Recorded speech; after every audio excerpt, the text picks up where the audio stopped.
Master படத்தின் சர்ச்சையும் ரசிகர்களின் ஆதரவும். திரையரங்குகளில் 100% பார்வையாளர்களுக்கு அளித்த அனுமதியை உடனே ரத்து செய்ய வேண்டும் என தமிழக காங்கிரஸ் கமிட்டி தலைவர் KS அழகிரி வலியுறுத்தியுள்ளார். இளைஞர்கள் உயிருடன் விளையாடுவதை தமிழக அரசு இத்துடன் நிறுத்திக் கொள்ள வேண்டும் என அவர் எச்சரிக்கை விடுத்துள்ளார். கொரோனா தொற்று இன்னும் முழுமையாக ஒழிக்கப்படவில்லை என்றே மத்திய மாநில அரசுகள் தினமும் வெளியிட்டு வரும் கள நிலவர அறிக்கைகள் தெரிவிக்கின்றன. கடந்த 2019ஆம் ஆண்டு மார்ச் 24ஆம் தேதி பிரதமர் மோடி திடீரென அறிவிக்கப்பட்ட பொது முடக்கம் படிப்படியான தளர்வுகளுடன் தொடர்ந்து கொண்டே இருக்கிறது. இந்நிலையில் 50% இருக்கைகளுடன் திரையரங்குகள் செயல்பட மத்திய அரசு அனுமதித்தது.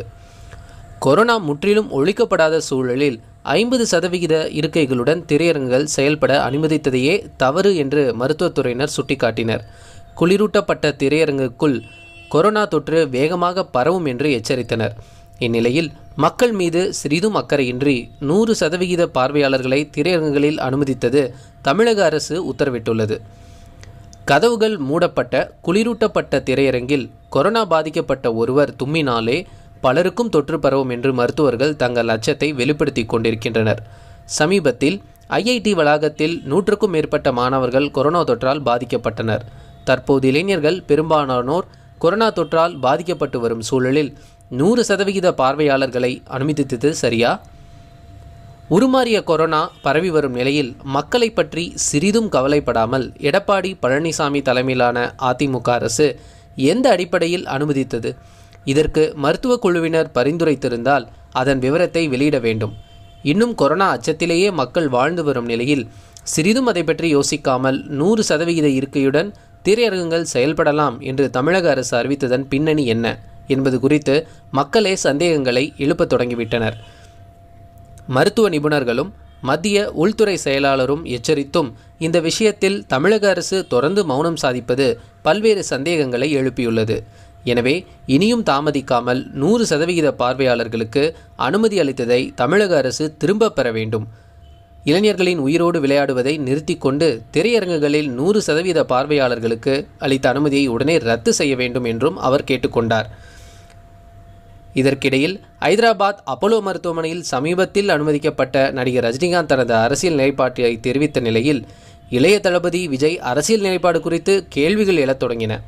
இது தொடர்பாக விஜய் தரப்பில் பல்வேறு விளக்கங்கள் வெளியான போதும் மதுரை போஸ்டர்களால் மீண்டும் சலசலப்பு எழுந்துள்ளது. அமெரிக்க அதிபர், துணை அதிபர் உள்ளிட்டோருடன் விஜய் நிற்பது போலவும் தளபதி வந்தால் தமிழ்நாடு அமெரிக்காவாக மாறும் என விஜய் ரசிகர் மன்ற நிர்வாகிகள் மாவட்டத்தில் ஒட்டிய போஸ்டர்களால் பெரும் பரபரப்பு ஏற்பட்டுள்ளது. எதிர்வரும் பொங்கலுக்கு நடிகர் விஜய் நடித்த மாஸ்டர் திரைப்படம் வெளியாகியுள்ள நிலையில் நேற்று வைத்திருந்தது ரசிகர் மன்றம், இன்று வைத்திருப்பது மக்கள் மன்றம், நாளை சட்டமன்றம் என்ற வாசகங்களுடன் விஜய் ரசிகர்கள் மதுரையில் ஒட்டிய போஸ்டர்கள் அரசியல் களத்தில் மீண்டும் ஒரு நெருப்பை பற்ற வைத்துள்ளன. தமிழ் சினிமாவின் முன்னணி நடிகரான விஜய் தனது மக்கள் மன்றம் மூலம் மக்களுக்கு பல்வேறு நலப்பணிகளை செய்து வருகிறார்.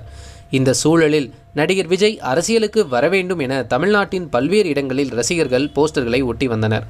2021ஆம் ஆண்டு நடைபெறவுள்ள சட்டமன்ற தேர்தலுக்கான பிரச்சாரங்களை அரசியல் கட்சிகள் தொடங்கியுள்ள நிலையில் விஜயை அரசியலுக்கு அழைக்கும் விதமாக மக்கள் திலகம் எம்ஜிஆரின் புகைப்படங்களில் விஜய் முகத்தை வைத்து போட்டோஷாப் செய்து போஸ்டர் அடித்தது சர்ச்சையை கிளப்பியது.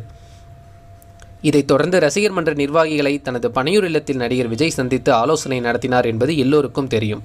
மக்கள் இயக்கத்தை மேலும் வலுப்படுத்துவது தொடர்பாகவும் ஆலோசிக்கப்பட்டதாக அந்த கூட்டத்திற்கு பின் தெரிவிக்கப்பட்டது. இந்நிலையில் மதுரையில் விஜய் ரசிகர்கள் அமெரிக்க புதிய அதிபராக தேர்ந்தெடுக்கப்பட்ட ஜோ பைடன், இந்திய வம்சாவளியைச் சேர்ந்த கமலா ஹாரிஸ் ஆகியோருடன் நடிகர் விஜய் இருப்பது போலவும் முதல்வர் நாற்காலியில் விஜய் அமர்ந்து கையெழுத்து போடுவது போலவும் பிரம்மாண்ட போஸ்டர்களை அச்சடித்து தளபதி ரசிகர்கள் மதுரை தெருக்களில் ஒட்டி வைத்துள்ளனர்.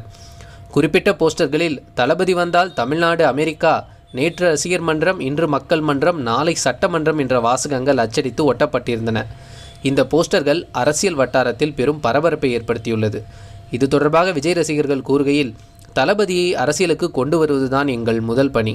விஜய்க்கு இணையாக யாருமே இல்லை. தன்னடக்கமான தலைமை அமைய வேண்டும் என எங்களுக்கு ஆசை. அதனால்தான் விஜய் அரசியலுக்கு வர வேண்டும் என ஆசைப்படுகிறோம். நிச்சயம் தளபதி அரசியலுக்கு வருவார், இல்லையென்றால் சரியான கட்சியை கை காட்டுவார். அப்படி தளபதி தேர்ந்தெடுக்கும் கட்சிக்குத்தான் எங்கள் வாக்கு என்கின்றனர். அது மட்டுமல்லாமல் 1000 கொடிகள் இங்கு வந்தாலும் எங்கள் தளபதி தான் தொப்புள் கொடி என அனைத்து கட்சி கொடிகளையும் அச்சிட்டு போஸ்டர்களை வெளியிட்டுள்ளனர். தமிழ் சினிமாவின் முன்னணி நடிகரான விஜய் தனது மக்கள் மன்றம் மூலம் மக்களுக்கு பல்வேறு நலப்பணிகளை செய்து வந்தாலும் நடிகர் விஜய் அரசியலுக்கு வர வேண்டும் என பல்வேறு மாவட்டங்களில் அவர்கள் ரசிகர்கள் போஸ்டர்கள் ஒட்டி வருகின்றனர். 2021ஆம் ஆண்டு நடைபெறவுள்ள சட்டமன்ற தேர்தலுக்கான பிரச்சாரங்களை அரசியல் கட்சிகள் தொடங்கியிருந்தாலும் நடிகர் விஜய்க்கு அரசியல் அழைப்பு விடும் விதமாக முன்னாள் முதல்வர் எம்ஜிஆரின் புகைப்படங்களில் விஜய் முகத்தோடு ஒப்பிட்டு போஸ்டர் அடித்து வருகின்றனர். இந்த நிலையில்தான் ரசிகர் மன்ற நிர்வாகிகளை தனது பனையூர் இல்லத்தில் விஜய் சந்தித்தது குறிப்பிடத்தக்கது. இதன் தொடர்ச்சியாக மதுரையில் விஜய் ரசிகர்கள் அதிமுக, திமுக, மதிமுக, காங்கிரஸ், பாஜக உள்ளிட்ட பல்வேறு அரசியல் கட்சி கொடிகளின் படங்களை அச்சிட்டு ஒரு போஸ்டரை தயாரித்துள்ளனர். அந்த போஸ்டரில் 1000 கொடிகள் இங்கு வந்தாலும் தளபதி தான் எங்கள் தொப்புள் கொடி என்ற வாசகங்கள் அச்சடிக்கப்பட்டிருந்தது குறிப்பிடத்தக்கது.